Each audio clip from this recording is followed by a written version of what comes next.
வணக்கம் அன்பர்களே, எல்லாரும் எப்படி இருக்கீங்க? இன்னைக்கு நம்ம பார்க்க போறது பீர்க்கங்காய் மசாலா குழம்பு. என்னடா இது பேரு வித்தியாசமா இருக்குன்னு பார்க்குறீங்களா? அந்த அளவுக்கு டேஸ்ட் இருக்குங்க. பாருங்க, இந்த தட்டுல வச்சிருக்கிற ஐட்டத்த மட்டும் அந்த டிஸ்ப்ளேல இருக்கிறதுல தட்டுல மட்டும் இருக்கிற ஐட்டம் நான் சொல்றேன். தனியா 1 ஸ்பூன், மிளகு 2, காஷ்மீரி மிளகா 1, மிளகு கொஞ்சம், சீரகம் 1 ஸ்பூன், வெந்தயம் 1 ஸ்பூன், பட்டை 1 துண்டு சிறியது, கசகசா 1/4 ஸ்பூன், வெள்ளை எள்ளு 2 ஸ்பூன். அந்த தட்டில் இருக்கிற ஐட்டம் சொல்லிட்டேன். அப்புறம் நீங்கள் பார்த்துருப்பீங்க டிஸ்பிளேல தக்காளி, பூண்டு, கருவேப்பிலை, முருங்காய், நறுக்கின பீர்க்கங்காய், அப்புறம் முளை கட்டின கொண்டக்கடலை. இந்த கொண்டக்கடலையை மட்டும் நீங்கள் என்ன பண்ணுங்கள், ஒரு நாள் முன்னாடி ஊற வச்சுட்டு நல்லா வடிச்சிட்டு ஃப்ரிட்ஜில் 2 நாள் வைங்க. அடுத்த நாள் பார்த்தா முளை கட்டிடும். அதை குக்கரில் முங்குற அளவுக்கு வச்சு 5 விசில் வந்தோன்னே எடுத்துடணும். இந்த பீர்க்கங்காய் மசாலா குழம்புல அதை போட்டால் அவ்வளோ சுவையாக இருக்கும். இப்போ கடாயில் முருங்காய், பீர்க்கங்காய் நறுக்கினது ஒரு 4 பீர்க்கங்காய் நறுக்கிக்கங்க. பொடி பொடி இந்த அளவுக்கு, இந்த சைஸுக்கு நறுக்கிக்கங்க. இப்போது அது மேலே தண்ணி ஒரு 1.5 டம்ளர் விட்டுடணும். ஸோ முருங்காய், பீர்க்கங்காய் தண்ணி விட்டு மூடி வச்சாச்சு. வேகிற வரைக்கும் வெயிட் பண்ணணும். அடுத்த கடாயில் எண்ணெய் ஊற்றியாச்சு. அது நல்லா சுடணும். நான் சொன்னேன் இல்லையா, அந்த பிளேட்டில் இருக்கிற ஐட்டம் எல்லாம் ட்ரான்ஸ்ஃபர் பண்ணியாச்சு அந்த கடாயில். தனியா, மிளகா, காஷ்மீரி மிளகா, மிளகு, சீரகம், வெந்தயம், பட்டை, கசகசா, வெள்ளை எள்ளு எல்லாம் போட்டு நல்லா வறுக்கணும். செவக்க வறுக்கணும். எல்லாமே பார்த்திங்கன்னா மருத்துவம் தான். வெந்தயம் மருத்துவம், சீரகம் மருத்துவம், மிளகு மருத்துவம், எல்லாமே மெடிசினல் எஃபெக்ட். எதுவுமே சைடு எஃபெக்ட் ஆகாது. பீர்க்கங்காவே அவ்வளோ விசேஷங்க. ரொம்ப நல்லது பீர்க்கங்காய். இது நல்லா வறுக்கணும் செவக்க.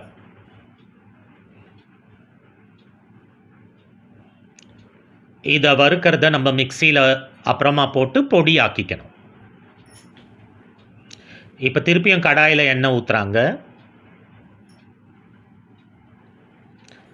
ஒரு சைஸ் முழு பூண்டு நல்லா உரிச்சுக்கிட்டு வதக்கணும். கேஸ்ட்ரோ ப்ராப்ளம் உள்ளவங்களுக்கெல்லாம் ரொம்ப நல்லது. இதயம் ப்ராப்ளம் உள்ளவங்களுக்கெல்லாம் நல்லது. நீட்டாக நறுக்கின வெங்காயம், நீட்டாக நறுக்கினா தான் ரொம்ப டேஸ்ட்டாக இருக்கும். சிலதுக்கெல்லாம் நீட்டாக தான் நறுக்கணும். அப்புறம் தேவையான அளவு உப்பு போட்டு நல்லா வதக்கணும். தக்காளி 1 எடுத்துக்கோங்க, சின்னதாக நறுக்கி நல்லா வதங்கணும். இதில் வதங்கிறது தான் முக்கியம். இதையும் மிக்சியில் ட்ரான்ஸ்ஃபர் பண்ணி விழுதாக்க போகிறோம். முதல்ல வறுத்தது பொடி, இப்போ கருவேப்பிலை போடுறாங்க. இப்போ வதக்கிறது விழுது. பீர்க்கங்காய்க்கு நல்ல மருத்துவ குணம். இப்போ தேங்காய் பத்தை போடுறாங்க. தேங்காய் பத்தையும் போட்டு நல்லா வதக்கணும். ஆக பூண்டு, வெங்காயம், தக்காளி, கருவேப்பிலை, தேங்காய் இதெல்லாம் போட்டு நல்லா வதக்கணும். நல்லா வதங்கின பிறகு அதுக்கு தான் மூடி வைக்கிறாங்க. ஸோ இந்த சைடில் பீர்க்கங்காய் அப்புறம் முருங்காய் வெந்துட்டுருக்கு. பீர்க்கங்காயில் அவ்வளோ சத்து இருக்குது. இதயம், மூளை, நுரையீரல், சிறுநீரகம் எல்லாத்துக்குமே நல்லது. இதுக்கு பார்த்தீங்களா, இதுக்கு மேலே கொண்டக்கடலை போட்டாச்சு. முளைவிட்ட கொண்டக்கடலை புரோட்டீன்.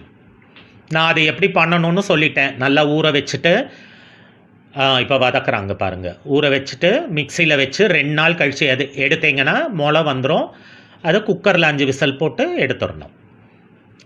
அவ்வளோ டேஸ்ட்டாக இருக்கும் இந்த கொண்டக்கடலையை இந்த பீர்க்கங்காய் மசாலா குழம்புல ஆட் பண்ணால். இப்போ பார்த்தீங்களா, அந்த முதல்ல வறுத்தாங்க பார்த்தீங்களா, இந்த தட்டில் இருந்த ஐட்டமெல்லாம் அதை மிக்சியில் ட்ரான்ஸ்ஃபர் பண்ணி பொடி ஆக்க போகிறாங்க. ஸோ கடாயில் வெந்துக்கிட்டு இருக்கு பீர்க்கங்காய், முருங்காய், கொண்டக்கடலை. மருத்துவ குணம். அதாவது வாரத்துக்கு ஒரு வாட்டியாவது சாப்பிட்ணும். இது லெமன், அதாவது நெல்லிக்காய் சைஸில் புளி கரைச்சிக்கோங்க. ரொம்ப விட வேண்டாம். அதுவுமே கூட டேஸ்ட்டுக்கு இது ஊற்றணுன்னு அவசியம் இல்லை. ஆனால் ஒரு புளிப்பு டேஸ்ட்டுக்காக இதை நம்ம ஊற்றுறோம். இப்போ பார்த்தீங்கன்னா பொடி பண்ணியாச்சு. அந்த வறுத்ததை தனியாலாம் வறுத்தோம் இல்லையா, அதெல்லாம் நல்லா நைஸாக பொடி பண்ணியாச்சு. இப்போ வதக்கினதை விழுதாக்க போகிறோம். அதையும் விழுதாக்கியாச்சு மிக்சியில் போட்டு. ஸோ பொடி ப்ளஸ் விழுது. இப்போது எண்ணெயை ஊற்றி என்ன பண்ணுறாங்க, மிளகா வத்தல் போடுறாங்க, கடுகு போட்ட பிறகு வெந்தயம் போடுறாங்க.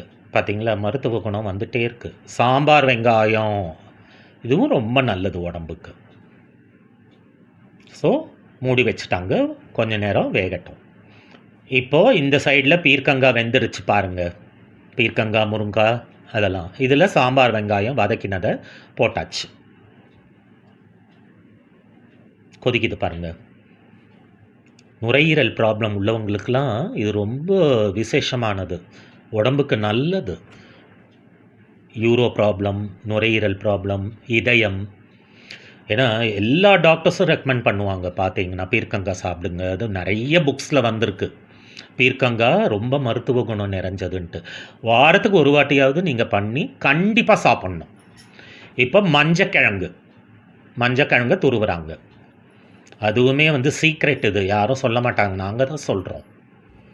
இந்த மஞ்சக்கிழங்கு கசகசாலாம் போட்டால் நாக்கு அடியில் ஒரு தனி டேஸ்ட்டு தெரியும்.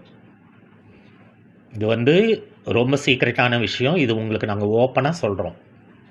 இப்போ பொடி பண்ணோம் இல்லையா, அதை போட்டாச்சு மிக்சியில். பொடி பண்ணது விழுது பண்ணதையும் போட்டாச்சு. நல்லா கலரணும். இது கூட்டு, சாம்பார், தொக்கு, இப்படி பீர்க்கங்காயில் எல்லா வகையும் பண்ணலாம்.